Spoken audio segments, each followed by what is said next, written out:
ఏకరంగా ఆయన నోట్లో నుంచి విన్న పోలీస్ శాఖను కూడా ప్రైవేటైజ్ చేసే కార్యక్రమం చేస్తానని నేను. అసలు ఏ స్థాయిలోకి వస్తున్నాడు అని అంటే, లా అండ్ ఆర్డర్ అనేది గవర్నమెంట్ ఎందుకు నడుపుతుందంటే దానికి కొన్ని కారణాలు ఉన్నాయి. ప్రైవేట్ ఎక్స్ప్లాయిటేషన్ ఉండకూడదు అని. స్కూల్ ఎందుకు నడుపుతుంది గవర్నమెంట్ అంటే కొన్ని కారణాలు ఉన్నాయి, ప్రైవేట్ ఎక్స్ప్లాయిటేషన్ ఉండకూడదని. హాస్పిటల్ గవర్నమెంట్ ఎందుకు నడుపుతుందంటే కొన్ని కారణాలు ఉన్నాయి, ప్రైవేట్ ఎక్స్ప్లాయిటేషన్ ఉండకూడదు అని. బస్సులు ఎందుకు నడుపుతుందని అంటే దానికి కారణాలు ఉన్నాయి. దానికి కారణాలు ఏమిటి అని అంటే పబ్లిక్ ట్రాన్స్పోర్ట్ విషయంగా పేదలు ఎక్స్ప్లాయిట్ కాకూడదు అని చెప్పి. అలాంటిది ఈరోజు అన్ని రకాలుగా ఈ వ్యవస్థ ఒకసారి గమనిస్తే అన్ని వ్యవస్థలు తిరోగమనమే. మరి అన్ని రకాలుగా వ్యవస్థలు తిరోగమనం. ఇంతకుముందు అమలవుతా ఉన్న పథకాలన్నీ రద్దు. నువ్వు చేస్తానని చెప్పినటువన్నీ మోసాలు. మరి ఇన్ని ఘనకార్యాలు నువ్వు చేసినప్పుడు కలెక్టర్ల సదస్సులో నువ్వు కూర్చొని మీ పనితీరు బాగలేదు కాబట్టి ఆయన ప్రభుత్వం మీద చెడ్డ పేరు వస్తుందని చెప్పి నువ్వు చెప్పడం అంటే అసలు ఇంకా వాళ్ళంతా పోయి తలకాయ బండకేసుకొని కొట్టుకోవాలి. ఆ స్థాయిలో ఈ మనిషి బుర్ర పనిచేయడం లేదు, చంద్రబాబు నాయుడు గారి బుర్ర. నిజంగా ఈరోజు 1,04,11,136 సంతకాలు, ఒక హిస్టరీ. నిజంగా ప్రతి సంతకము కూడా ఎక్కడా కూడా పొరపాటు జరగకూడదని, ప్రతి సంతకము సిన్సియారిటీతో ఈ నిర్ణయం వ్యతిరేకిస్తూ అక్టోబర్ 7వ తారీఖున ఉద్యమానికి మనం కార్యాచరణ చేశాం. మీ అందరికీ గుర్తుండే ఉంటుంది. అక్టోబర్ 7వ తారీఖున మొట్టమొదటి బీజం పడింది. అక్టోబర్ 9వ తారీఖున నర్సీపట్నం మెడికల్ కాలేజీని నేను సందర్శించిన. అక్టోబర్ 7వ తారీఖున ప్రజలకు ఉద్యమం గురించి కార్యాచరణ గురించి వివరిస్తూ అక్టోబర్ 9వ తారీఖున నర్సీపట్నం మెడికల్ కాలేజీని నేను సందర్శించిన. దాని తర్వాత అక్టోబర్ 10వ తారీఖు నుంచి డిసెంబర్ 10 దాకా ప్రతి గ్రామంలోనూ ప్రతి పట్టణంలోనూ వార్డుల్లోనూ రచ్చబండ కార్యక్రమాన్ని నిర్వహిస్తూ ప్రజలకు ఈ మెడికల్ కాలేజీల విషయంలో ప్రైవేటీకరణ విషయంలో ప్రజలు నష్టపోతూ ఉన్నది ఏమిటి అని చెప్పి సువివరంగా ఎక్స్ప్లెయిన్ చేస్తూ ప్రజలను ఈ సంతకాల సేకరణలో భాగస్వాములను చేస్తూ ప్రజలు ఏ రకంగా చంద్రబాబు నాయుడు తీసుకుంటా ఉన్న ఈ నిర్ణయాల వల్ల నష్టపోతారు, ప్రజలు ఎలా నష్టపోతారు అని చెప్పి సువివరంగా ప్రజలకు ఎక్స్ప్లెయిన్ చేస్తూ జరిగిన కార్యక్రమం ఇది.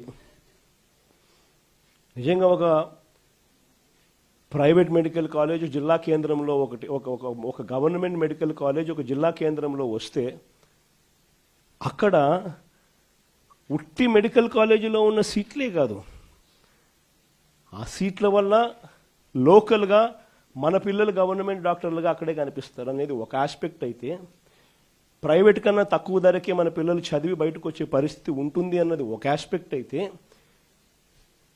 అన్నిటికన్నా ఇంకా పెద్ద ఆస్పెక్ట్ ఏమిటి అని అంటే ఈ మెడికల్ కాలేజీల వల్ల వీటితో పాటు వచ్చే టీచింగ్ హాస్పిటల్ వల్ల ఆ ప్రతి మెడికల్ కాలేజీ వల్ల ఆ టీచింగ్ హాస్పిటల్ వల్ల ఏకంగా మల్టీ స్పెషాలిటీ సూపర్ స్పెషాలిటీ సేవలు ప్రజలకు ఉచితంగా హాస్పిటల్లో అందుబాటులోకి రావడం. అంటే మా కడప అయితే ఫర్ ఇన్స్టెన్స్ ఒక ఎగ్జాంపుల్ బహుశా ఏది తీసుకున్నా కూడా ఇదే మాదిరిగానే ఉంటుంది. ఒక జిల్లా కేంద్రంగా ఒక మెడికల్ కాలేజ్ తీసుకొచ్చినాం అంటే ఒక 70 కిలోమీటర్లు ఇటు అటుగా మొత్తం జిల్లాలోని అన్ని ప్రాంతాలు కూడా కనెక్ట్ అవుతాయి. అక్కడ ఒక మెడికల్ కాలేజ్ వస్తే సూపర్ స్పెషాలిటీ హాస్పిటల్ అక్కడనే అవైలబిలిటీలోకి వస్తే ఆ మల్టీ స్పెషాలిటీ హాస్పిటల్ అందుబాటులోకి తీసుకొని రావడం వల్ల ఆ హాస్పిటల్లో ఉచితంగా పేదలకు ఈ సేవలన్నీ అందుబాటులోకి రావడం వల్ల ప్రైవేట్ ఎక్స్ప్లాయిటేషన్ అనేది పూర్తిగా జీరో అయిపోతుంది. రేపు పొద్దున ఎవడు ప్రైవేట్ హాస్పిటల్కి పోడు, గవర్నమెంట్ హాస్పిటల్లో ఫ్రీగా చేసి పెడతా అంటే నువ్వేదో రీజనబుల్గా ఛార్జ్ చేస్తే నీ దగ్గరకు వస్తారు తప్ప నువ్వు 2 లక్షలు 4 లక్షలు 5 లక్షలు అంటే ఎవడొస్తాడు?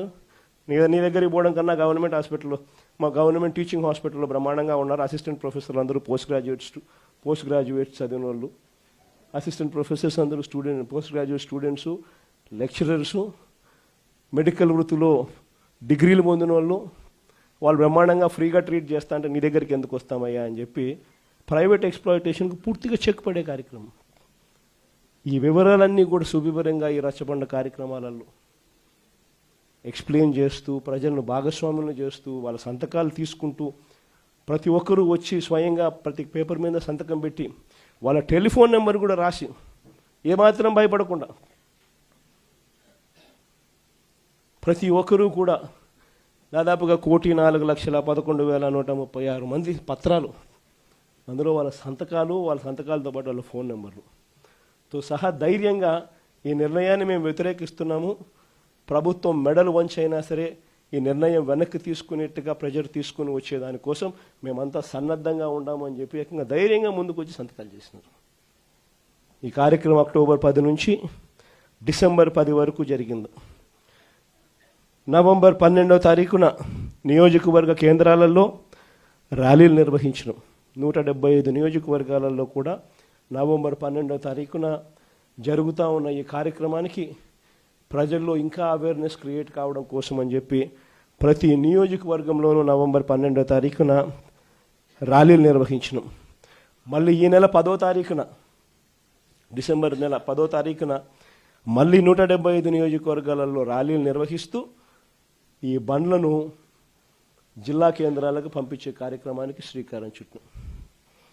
మళ్ళీ ఈ నెల 15వ తారీఖున జిల్లా కేంద్రాలలో కూడా ఇదే రకమైన ర్యాలీలు నిర్వహిస్తూ ప్రజల్లో అవగాహన అవేర్నెస్ క్రియేట్ చేస్తూ ఇక్కడ నుంచి జిల్లా కేంద్రాల నుంచి ఏకంగా ఈ బండ్లు మన దగ్గరికి వచ్చే కార్యక్రమానికి శ్రీకారం చుట్టడం జరిగింది.